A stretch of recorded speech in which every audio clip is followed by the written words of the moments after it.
Yesterday marked 1 year since the voice referendum failed, and I was pretty happy about that because it highlighted that Anthony Albanese's proposal failed. He tried to pass it with $100 million from corporate donors, BP, Rio Tinto, Coles, Woolies, the big four banks, and it all failed. It fell flat on its face because I think a lot of people saw through it. It was a blatant power grab, and it wasn't actually going to deliver tangible results for the Aboriginal people. So to mark this 1 year victory, I have made something that is really useful. It's a map which highlights the referendum results by electorate, by the federal election seats. And the reason why this is such a powerful tool is it actually shows you where we perhaps as a movement should be investing our time a bit more. I'll take you through the map's details in a little bit of detail in a second, but this particular map, I've never done merchandise before. I only like really making things that are very useful. And this particular map really will help the freedom movement bring the parties together, collaborate more. But also, if you're in the Liberal Party, it'll actually highlight the areas that maybe you should be investing your time in more rather than going for the inner city seats.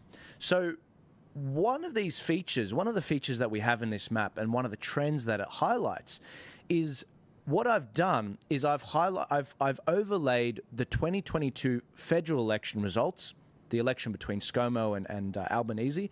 I overlaid that with the referendum results because the referendum highlights in a very binary vote, yes or no, it highlights where people like you and me are. And that's what really makes this a groundbreaking tool. It highlights, okay, sure, in an election, the vote is split between 15 parties.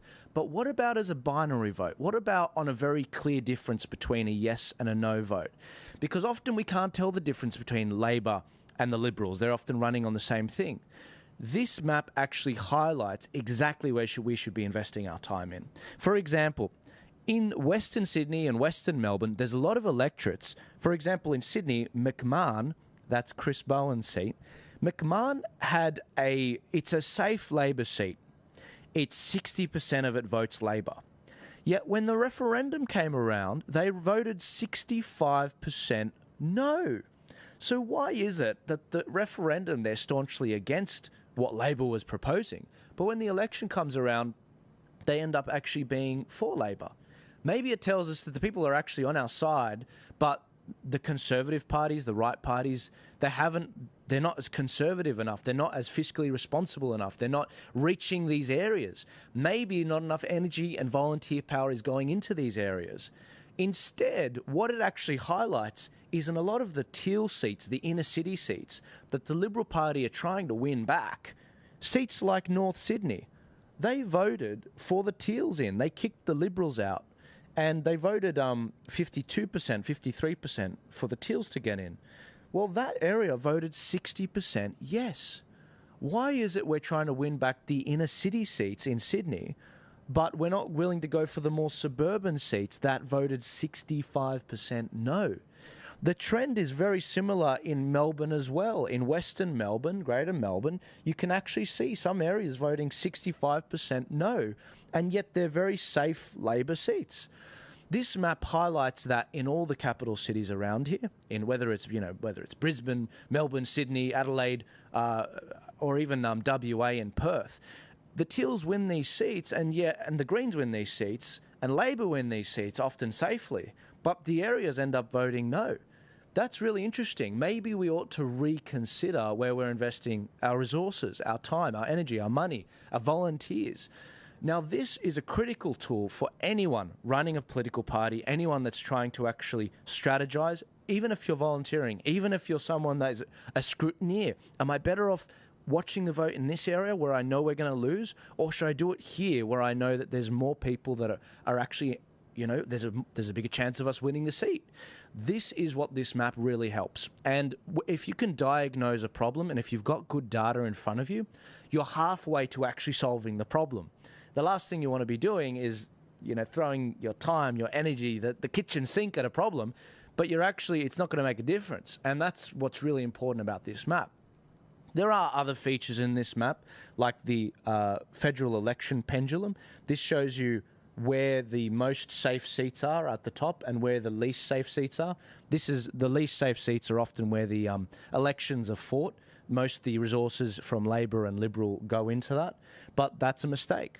That's a mistake because you get a lot of sleepers that end up happening, a bit like what happened with Fowler in Sydney, where Daly beat that Labor member and it was a very safe seat. It was 65% Labor, but she beat it because that area, Daly recognised that that particular area had a very strong vote against what Labor were doing, actually quite conservative. There are other features here. There's the national swing as well as an aggregate vote. There's the Senate periods. So the senators, it shows you when they are set to leave, because when you get elected as a senator, you're there for 6 years. So some of them, like Matt Canavan from Queensland, he's not up for re-election until 3 or 4 years from now. Whereas someone like Gerard Rennick or Malcolm Roberts, they're up next. You know, someone like Pauline Hanson, she's not up for election until 3 or 4 years from now. So that's what this shows you.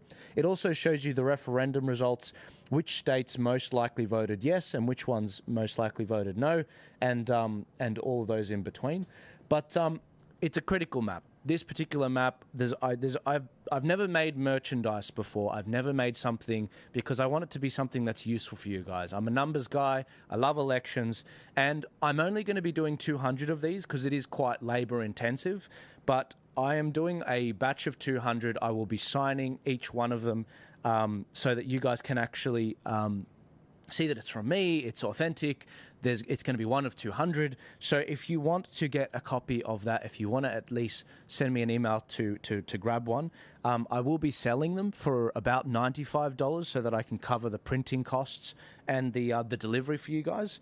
But it'll end up being send me an email at joel@thearcpodcast.com, joel@thearcpodcast.com, and I'll be sure to send you one across. But I want to thank you guys for tuning in. I want to celebrate this voice referendum win, and I want to capitalize on what we can learn from it so that we can actually start getting on the front foot rather than being reactive with a government that is pillaring us with the misinformation bill, the digital ID bill, just everything, so that they can further entrench their power and their financial power. We've got to push back. We've got to start rallying. We've got to start organizing, and this map is a key part of that, in my opinion. I'll see you guys later.